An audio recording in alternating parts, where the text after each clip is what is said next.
wiped, you can go back, see? Like that. Now it's slightly built up, not a whole lot.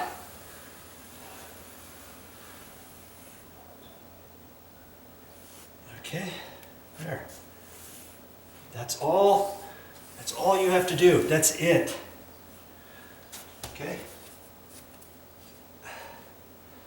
And now I can go back.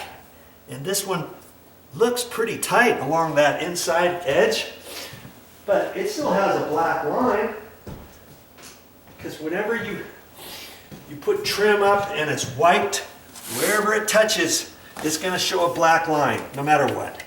No matter what. Because I have a small tip. I'm going to look down there, and I'm not going to go all the way down to the floor. I'm going to try to be up above the floor just a little. And I want to clean a little bit of that off my screwdriver. Now I can get my finger down there as tight as I can, down at the bottom, and see what that looks like. And maybe fix it just a little with my screwdriver. Hardly anything. Okay, that's all I'm going to do on that little bit. See, I didn't get any on there. You just be careful. You know, don't go too fast. See, I've got just a hair down here at the bottom, and I'm going to go ahead and use just a smidge here. It's built up. Wipe that off, clean it off, and now I can use this. That's almost like painting, like I'm painting with my finger. Okay, like that. I take my screwdriver and see if I got any on the floor, and son of a gun, I didn't even really hit the floor. If you do hit the floor, take your screwdriver and clean off that little bit, because there's a slight gap between the trim and the flooring. You want to keep that line nice and clean. You don't want caulking over that, do you? I don't. Okay, so I put a couple little nails here to hold it from before. So now it's time to caulk it. And I try not to rub the whole thing one direction, because it has a tendency to want to drag off. So I try to go from the middle, and then from the middle this way, and from the middle that way. Okay? And I don't want to mess with it too much. I think I'm gonna I'll just touch it a little bit more, clean off the excess. Look at that, see how you like it, and move on. Don't get too worked up about it. Okay?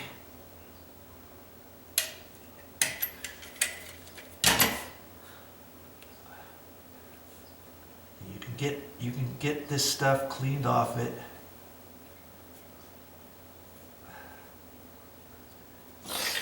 Wipe off your fingers. Get that off so that you still have nice smooth finger for the next bit that you're going to do. Okay, so now I'm doing these little inside corners here. Let's make sure that you can see that. I think you can see it from there, can't you? Well, yeah, kinda. And like I say, even if those corners were 100% perfect, I'm still going to put a dusting over it. That's why I got to get my head down here, because I'm trying to caulk above the base, above the flooring by a 1/16 or so, and then go up. That way, I'm hoping not to have to get too much on the floor.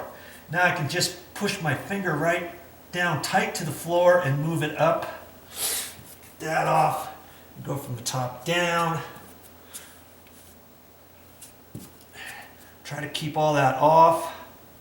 Okay. Now I can look at that bottom section, and I just hardly touch that at all. And I think I'm going to leave it right like that. Okay?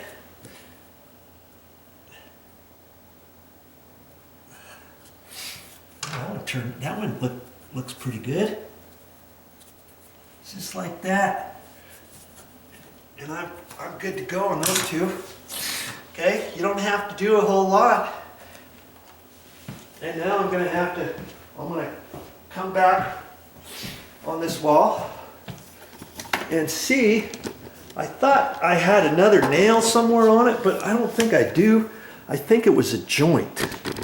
Now, oh, there it is, right down there. There's hardly any mark at it at all.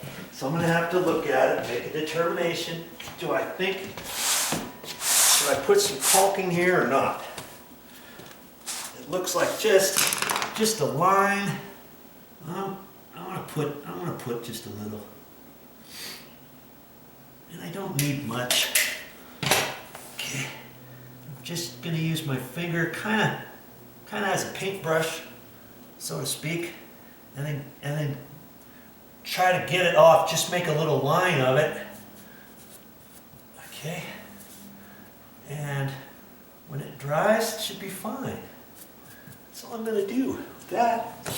And I think there was another joint. Oh yeah, there's another one. You see, this stuff was 8 feet long. It's right about there. Oh, here comes my supervisor. She's checking stuff out now. Just don't step in the caulking because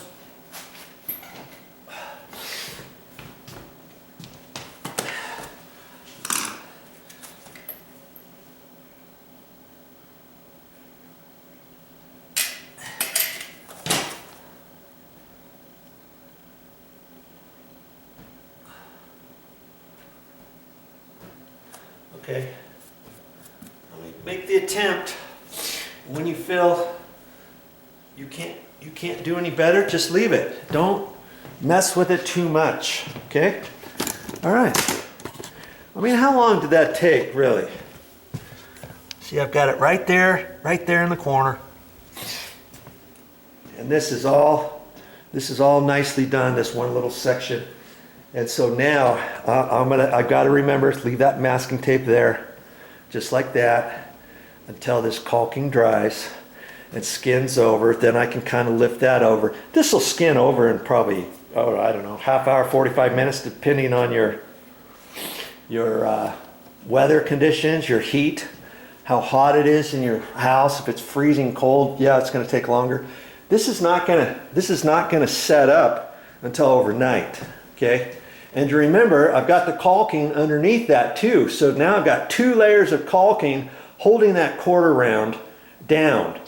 I mean, yeah, if somebody got a shovel from underneath and lifted it up, it would have a tendency to want to swivel up. But nobody's going to do that. It's down for looks. It's down to finish the flooring. Doesn't that look nice? It just looks all nicely done, and you did it yourself, and it didn't really cost us that much, did it? For the quarter round and for the little back saw that I was showing you, and the little plastic miter box that I used to cut it, and my really important tool, my rasp. Okay, got to get one of those. If you don't have a nice sharp one, it's not going to work too well. And you know, take your time, and it's going to look nice.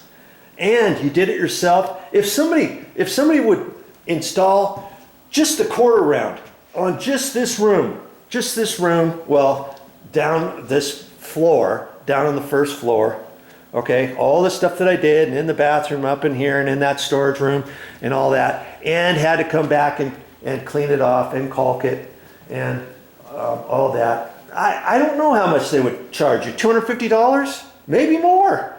And that probably wouldn't even include, oh yeah, way more than that, sorry.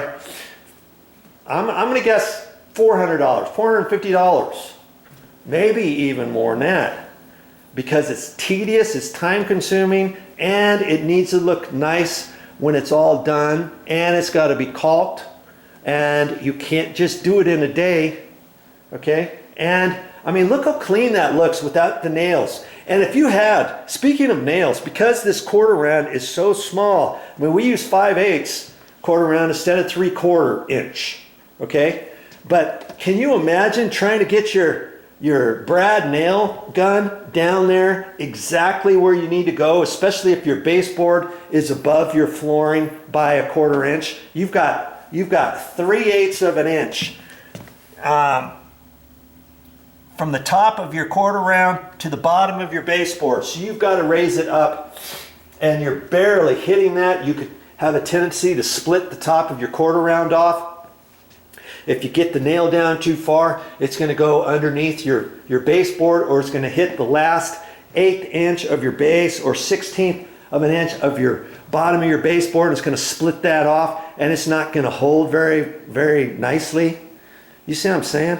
I mean, for many reasons, you might want to think about doing it the way that I'm showing you on this whole video series. If you haven't watched the rest of this video series, I don't know what part this is going to be. This might be part 5 or 6 for all I know.